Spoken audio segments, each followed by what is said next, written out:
Hi everyone, this is Graham Allen. I haven't done a video for a long time and I just wanted to show a few albums and CDs that I've picked up over the last, well, probably 12 months or so.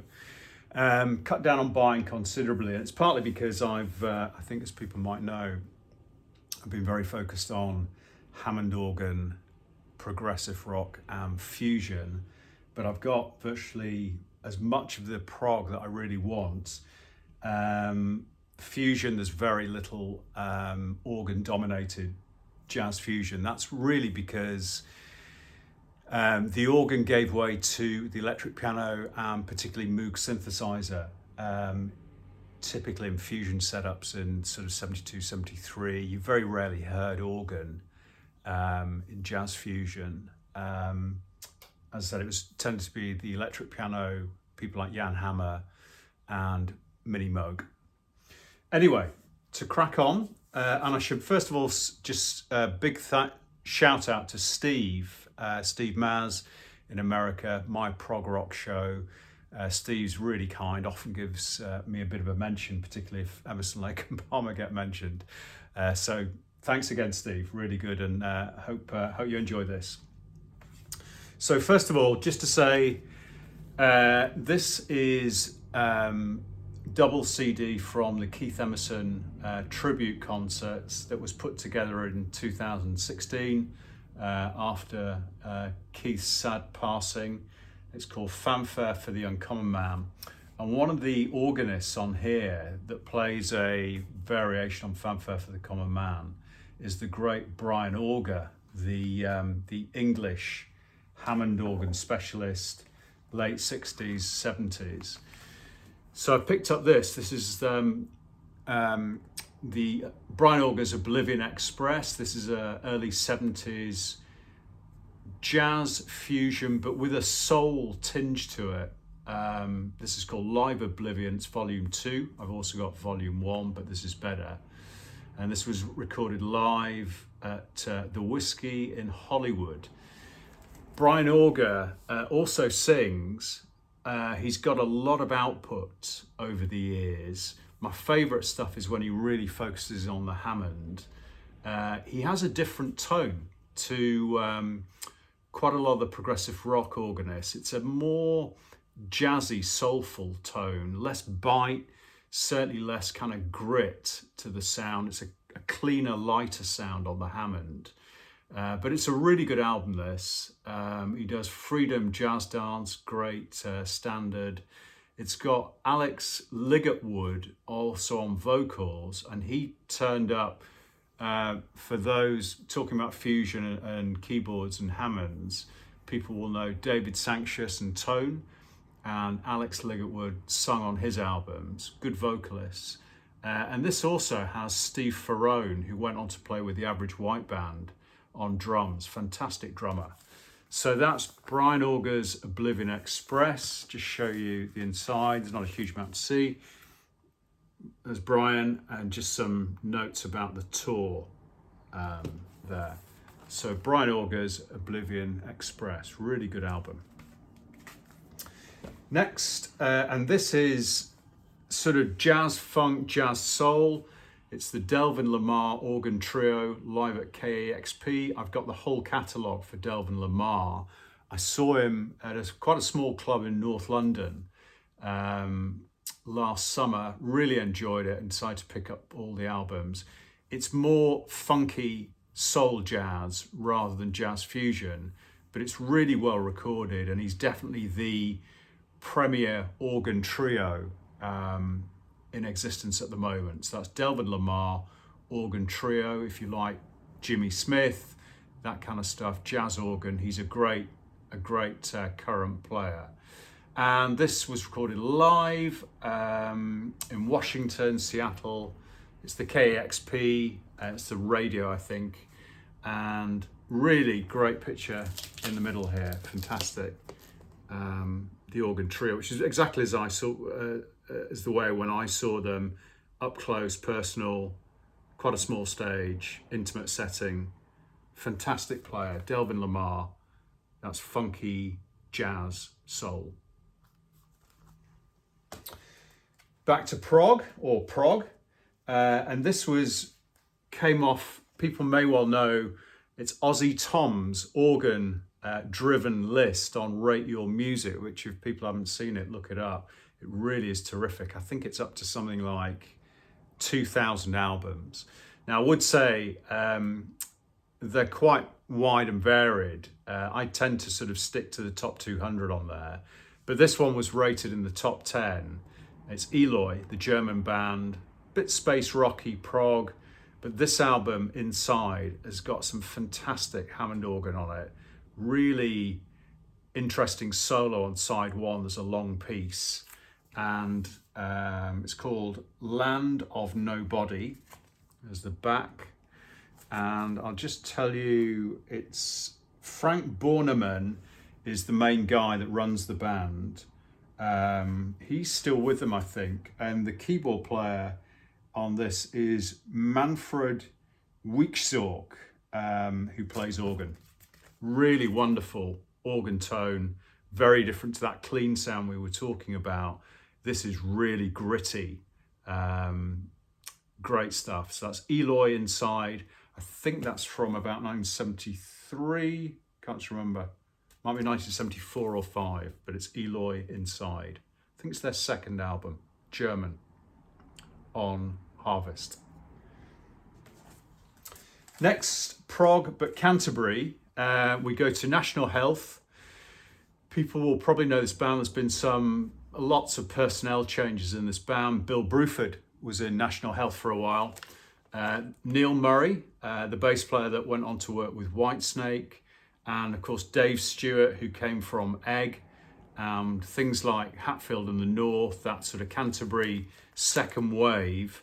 This is very quirky, Canterbury, got that English whimsy to it, but strong album. They only did, I think it was 4 albums, National Health. This is on the Affinity label, and it's actually quite late in the game. So this is 1978.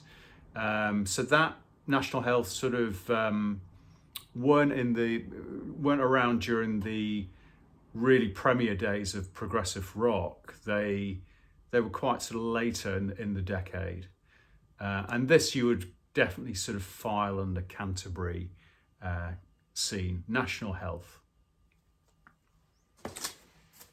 A German oddity, really. It was members of the band Lucifer's Friend did the symphonic classical album and call themselves the Pink Mice in Action, and it really is adaptations of Dvorak's New World Symphony, some of this. It's on the Europa label. There's all sorts of classical adaptations on this. Not the strongest of album, a little bit of a pastiche of some of the other people like The Nice. There were other bands in Germany that also covered off some classical stuff. Exception, of course, not from Germany, but they were around. So really symphonic, just a quirky oddment, really. I picked this up when I was in Berlin, and the little sticker on there tells you it all, actually. It says Moogie Prog Rock Classical. I think that's very apt. So the Pink Mice in Action. Just wanted to show this. Colosseum 2. I've had this quite a long time, but I recently picked up the Colosseum live album, which I'm just getting into, with Dave Greenslide on organ and of course the amazing John Heisman on drums. Colosseum 2 was actually my introduction to the Colosseum members, or some of the Colosseum members. And this is very different in a way to Colosseum. It's much more hyperkinetic. There's a lot more urgency to it. The tempos are off the charts at times. John Heisman was interviewed later when he went to go back to his jazz roots with Paraphernalia. And it was interesting, he was watching a playback of Colosseum 2 on British TV. It was Sight and Sound in Concert. And I always remember him saying, that's way too fast and you can't hear the on and off beat. It's just all too quick. which is very interesting. So it is very, very, as I said, hyperkinetic playing. The great Gary Moore, of course, on guitar. John Mole on bass, wonderful player. John Heisman is all over this, very, very busy playing on a huge double bass drum kit. And the wonderful Don Airy on a lot of Moog on this, not much Hammond. Again, this is kind of late 70s, 77, 78. And a lot of people had switched out from organs into much more synthesizer based and electric piano based. But really good album, War Dance by Colosseum 2. That's on MCA Records. And just want to mention this guy last up, because unfortunately he passed away. I think it was in January. This is Mingo Lewis and his only solo album called Mingo, which if you're into screaming Moog synthesizer, this is the album to get. It's phenomenal. So Mingo is a percussionist, and he went on to play, well, he originally played with Santana, but he went on to play with the Tubes and does a fantastic drum percussion duet on the Tubes live album with Prairie Prince. Prairie Prince is the Tubes main drummer. Mingo Lewis came in on percussion.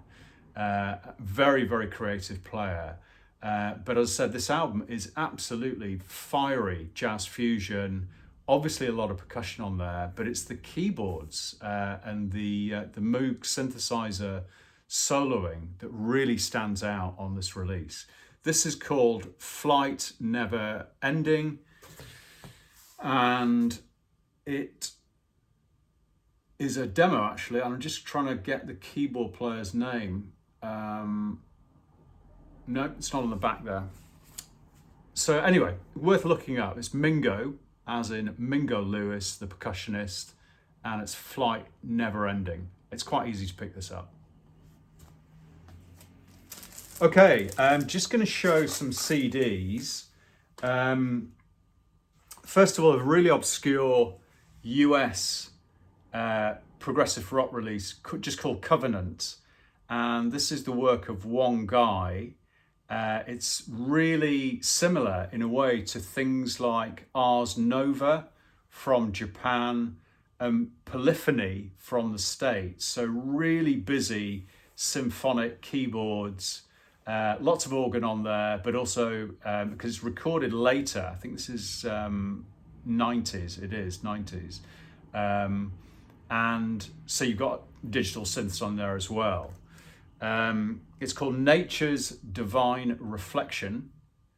I'm just seeing if I've got a year on here. No, I haven't. Not easily anyway.